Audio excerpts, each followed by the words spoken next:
Alrighty, welcome to Between Stitches.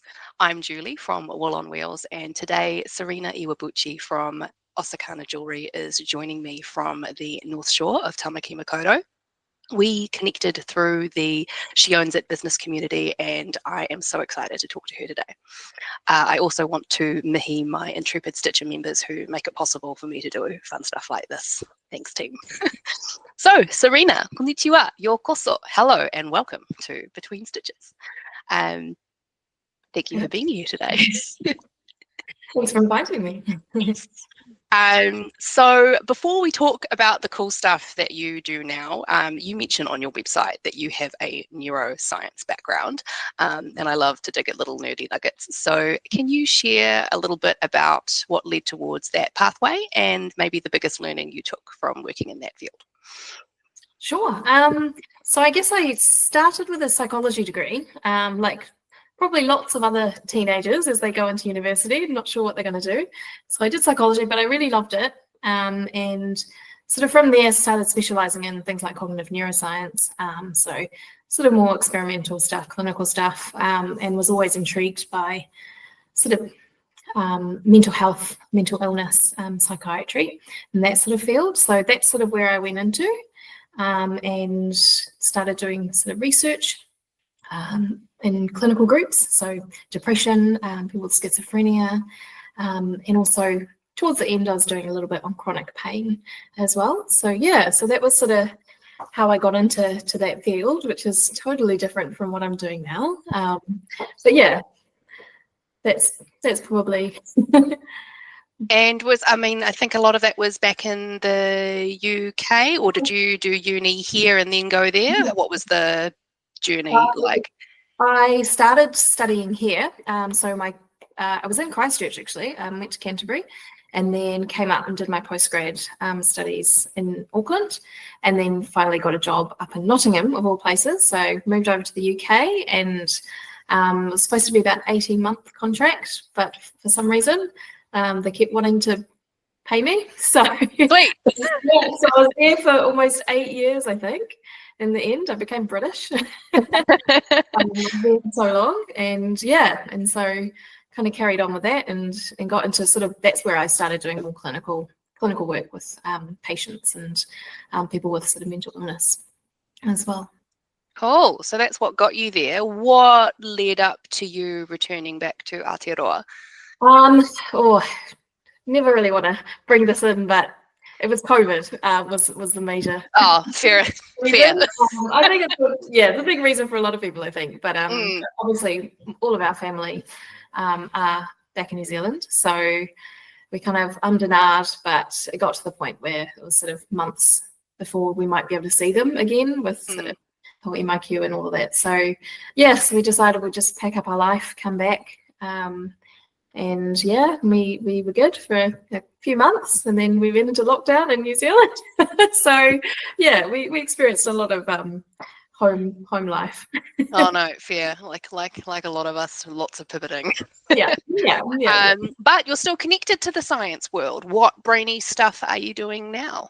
Yeah, so I am, in the sense I don't do my own research, but I read a lot of other people's research, which can be kind of fun as well. I actually edit manuscripts mainly from people who need a little bit of help with their English. So lots of universities from Japan, or research centres, China, sometimes South Korea, a lot of sort of Asian universities will need a little bit of help trying to get their papers published, because unfortunately everyone has to publish in English to get into sort of the bigger journals.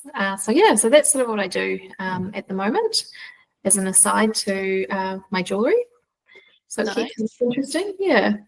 And I'm going to just do a little nudge here, because when we did have a pre-interview, and Sarina told me about fishing boats. Yes, that is a very, very new thing, and it's very random. But I now do a little bit of interpreting, because I'm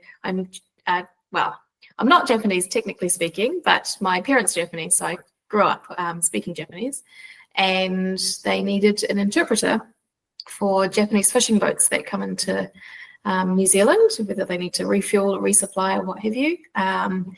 So very, very Japanese. You have to take your shoes off on the boat and things like that. So yeah, so I've started doing some work for that this year. So we'll see. Nice. And has that, this, things that are very side quest like that, have you ever had sort of like an interesting situation that seems out of the norm, even for the fishing boats, that you've had to help navigate? Anything weird? Not super weird, I don't think. I've done sort of a little bit of translation here and there when people find out I'm Japanese, but yeah, but nothing too out of the ordinary yet. Oh, But, no, fair enough. Well, there's time.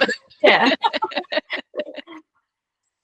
And now let's segue, I suppose. There was no segue point, but when did silversmithing sneak into your life? How did that come about? Well, that was a bit of an accident. I was at a music festival of all places in the UK, and they kind of had this crafty area where you could do all sorts of things like metalsmithing and woodwork and blacksmithing and whatever you liked really. But it was just all set up outside. It was really cool. And one of them was silversmithing. And so I was quite intrigued, and I thought I'd make a ring for my then boyfriend, now husband, for an anniversary gift. I thought I'd secretly make a little ring, and loved it, absolutely loved it. And so I just started collecting tools and just making things at home in our little spare room, in a little terraced 2-bed house in the UK. And yeah, and that kind of grew from there. Friends started asking me to make things, and yeah, started doing markets, and yeah, just carried on really. Yeah, and here I am now. Nice. And I noticed that your business name doesn't feature your name, but still honors your Japanese whakapapa. Where did you stumble across that? It's a little bit of an embarrassing story. Oh, those are the best. But I had a habit of falling asleep in front of the TV quite early in the evening, and so my husband started sort of telling me to wake up, but kind of in the way that, I don't know if you've seen Finding Nemo, where Darla, the little girl in the dentist office, she's quite aggressive. Yeah, and she keeps saying, wake up fishy, and shaking the poor little Nemo in the bag. And yeah, so it kind of went from there, sort of like a pet name, saying fishy. And I thought, oh, that might be kind of nice if we turn it into, some sort of cute name. But I also wanted to bring sort of the Japanese side into it as well. So Osaka just literally means fish, not to be confused with Osaka, which is the city, not relevant. Yeah. Yeah. But yeah, and then also, as a bonus, I love the ocean. I do scuba diving, love snorkeling, just anything to do with the ocean I absolutely love. So it kind of was two things together. And also there's sort of the symbolism of fish as well, which is, in Japan, it's considered quite a special kind of creature, and symbolizes sort of longevity and sort of everlasting kind of, that sort of vibe.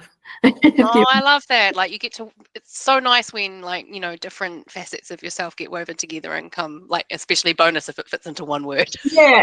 I kind of was quite lucky, I think, in the end, that there were so many things that kind of linked together. That's awesome. I guess that's now bringing us into more recent history, and another thing that came up in our pre-chat was that her garage was haunted. Yeah, I mean, I thought it was really horrific when we bought the house. We didn't even know, but the doors wouldn't even open. So we really need to do something about it, and decided let's turn it into a studio for me. Nice. Very selfish.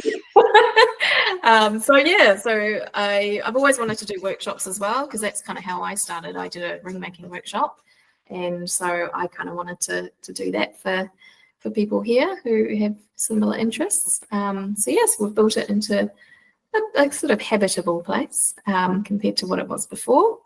And we actually, don't know if I can show you here. Oh, yeah, let's see if we can do a walk around without falling apart. Let's go. So let's give this a go. So this is a workshop here. Oh.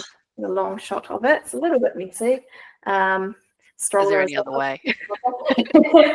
But this bench here was actually attached to the back wall with the biggest bolts you've ever seen that needed to be basically cut through the metal. And so I managed to repurpose that into our workbench, which is perfect because it's so solid. It's about that thick. And got the builders to cut out these sort of semicircles like a jeweler's bench. So I can put my bench peg here where we can saw and hammer and what have you. So yeah, so it's actually turned out absolutely perfect for the job. That is a great transformation, especially from what it must have been like prior. I can just imagine like dark, gloomy, stuck doors. It had one fluorescent light at the back. Oh, did it flicker ominously? I was like, I can't be in here. Horrible place. Loads of different materials on the walls. When we pulled things off, there was probably about 5-6 different types of materials. Who knows why? So, and actually, if we're talking about haunted, there was the creepiest thing when we took one of the walls off. There was a scrunched up child's clothing on the wall, and that's why I think there's something going on. Oh no! But luckily there hasn't been any scary stuff happening in here. Oh, that's all right. We can take the horror ambience, but no actual. Yeah. Nice. And now so you're on doing a lot of workshops now. How do those work? So there's actually 2 different types of workshops that I run now. The original one was the silversmithing, so very similar to the very first one I ever did. And you basically start with a strip of metal. You learn to saw into the right length for your ring, and then you can hammer with different texturing hammers. You bend it into a ring form and solder it, and you file it, polish, and do all of that from scratch, and you go home with a beautiful ring. The wax carving is a little bit different. I always describe it as more of an arty class because you get a lump of wax. It's got a hole in it, but it's very, very thick, very chunky, and you basically just very slowly carve away the wax to your design. So you get a lot of freedom in what you can make with the wax, and you can even sort of build bits together as well. You can use soft wax that's kind of like Play-Doh, and you can create little pieces, little reliefs or little extra details. So yeah, so that's kind of a slightly different process where you're literally just carving something out of a piece of wax rather than going through different processes and steps. But I guess from that, with the wax situation, is obviously you can get a bit more intricate because the design, like you've got more, like you can create more features or that you can't just do directly to silver. Exactly. Yeah. So silver, in theory, you can sort of engrave and hand engrave and things like that if you had that sort of skill. But these are all for beginners. All of my workshops are fair. Yeah. So I try and keep it as simple as possible, but also kind of we give you enough freedom so that you can make something that you really, really want to make as well. So yeah. So they're just 2 very contrasting ways to make beautiful jewelry. It's all about options. And what do you love most about running the workshops? I think I just love meeting people, and they're always like-minded people that are really into sort of crafts and arty stuff, and I always like doing things with my hands. So it's just nice. It's just a really good vibe, and I also am always in awe of what people come up with.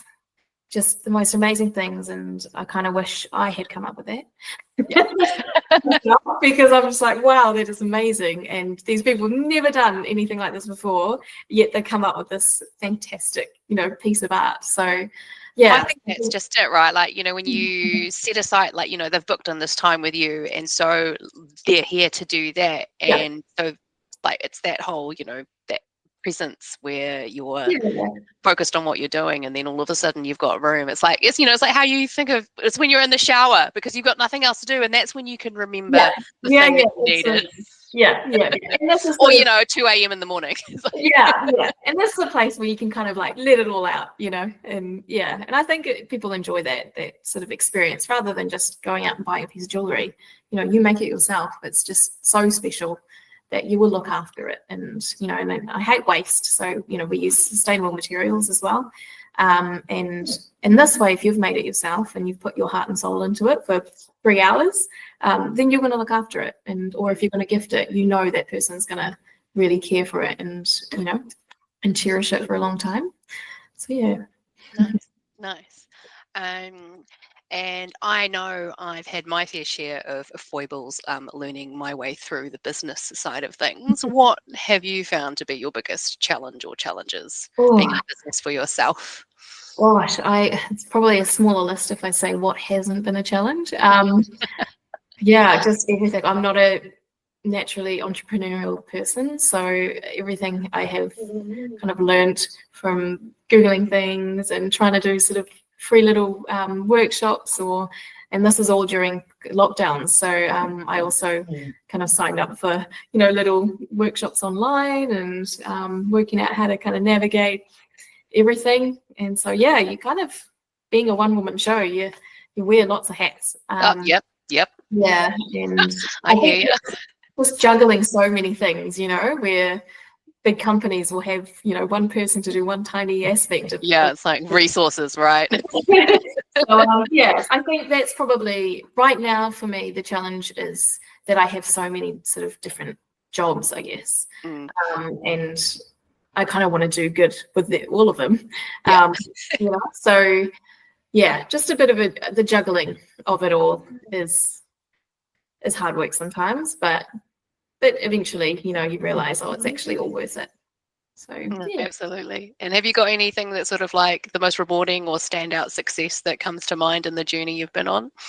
I think that I'm still here. I think that's probably, I'm still running it and doing the workshops, and so many times I've thought, let's just throw in the towel. Like I'm not enjoying it anymore. And I was doing lots of markets before, and I had my daughter, and it was really draining, and it was the weekend, it was time spent not with family. So many times I just thought maybe this isn't worth it. But I've kind of persevered and kind of come through the other side, so to speak. So I'm probably, it's probably Still standing. Yeah, there's no sort of big event as such. Yeah. Oh, yeah, I think it's sort of, acknowledging that as well. Like you forget that, the last few years for any business have been quite challenging. So yeah, still going. That's pretty cool. Yeah, fingers crossed. Yeah, I know, right? Don't jinx it now. And although you're running workshops, do you still make a bit for yourself when you feel inclined? I try to. I occasionally do. Recently made, actually it might be this one. So I have a love for pottery as well. I do ceramics. I'm a student. I'm 100% a student. I have lots to learn. But I kind of have used them as, I don't know if you can see that, use them as a gemstone. Oh, cool. Yeah, and so I sort of painted little drawings and set them in my in a pendant that I've made out of wax. So, and obviously had it cast in silver. But yeah, so I do occasionally, not as much as I used to, because I don't technically have sort of stock to sell at markets and things. I just have stock at a few stockists around. So yeah, so not a lot of making for me, but maybe one day. Because I do still love it. But yeah. Where do you when the mood takes you, like where do you draw your inspiration from? I mean, obviously the ceramics has sort of crept in recently, but any aspect or theme that's often you've noticed comes through your work? I think probably I like pieces that look like there's only one in the world. So I tend to kind of stay away from pieces that are so perfect looking that they could have come out of a factory or or like drawn on. Not that there's anything wrong with that, but I just want ones that look really sort of one of a kind. So when people buy it, they know that this is super special. It's been made by hand, and it's the only one that is the one that they're holding. Yeah, nice. That's gotta love 100% uniqueness. Yeah. think that sort of like, that was all like my big run of questions, but maybe let's lightly finish up by dipping into the Japanese language, because I love it too. I took it in high school for a whopping 3 years, but gave it up because it was too hard. But Japanese, and like now the the words come up on my feed, like on socials, where because they've got a lot of concepts. So the two that I picked out were kuchisabishi for lonely mouth. So you don't eat because you're hungry, you eat because your mouth is lonely. So I really love when that comes up, because I'm like, yes, I have that. All the time, yeah. Yeah. And then the other one that comes up often is sundoku, which not sudoku, different. So sundoku is the practice of buying books and letting them pile up, and I'm like, yes, I have that too. Yeah. But is there any like sort of any word or concept that that you are drawn to? There's not a specific word or sort of phrase as such, but sort of one thing that I have kind of heard about is the idea where in Japanese gardens, sort of traditional gardens, when they build it, they always keep a piece of land, a very small piece of land, untouched, so that you can see what it's like to let it grow naturally, let it go really, really wild. Yeah, so I kind of like that idea that, there should be parts of the world where humans haven't touched yet, and they're, kept very sacred. Yeah, and so I kind of like that. That's awesome. I like how that's yeah, you build it in, so it's still there. Yeah. Oh, nice. I mean, I'd say I'd build that in, but I've got I live in the Hunua Ranges, so I literally outside that window, which is very stormy at the moment. There's a lot of just unkempt bush, but it's native bush, so it's good. We get wild, yeah. So yeah, I don't have a lack of untethered garden. It's not a bad thing. Not a bad thing. Well, that went by quick. But that is a wrap up for us. So if you would like to keep a tab on Sarina, I will link things somehow. I'll insert a gap that says the website name. So it's, I think, osakanajewelry.com. Is that right? Yeah, that's right. So I'll pop that in there. And yeah, that's us. I have to figure out how to hit the stop recording button. Gotta love all that tech stuff. Yeah. So yeah, thank you so much for speaking with me today. This has been fun. And I'll do all the linking things so that people can find you if they would like to seek you out. And yes, thank you. Arigatou gozaimasu. Arigatou gozaimasu. Thank you so much.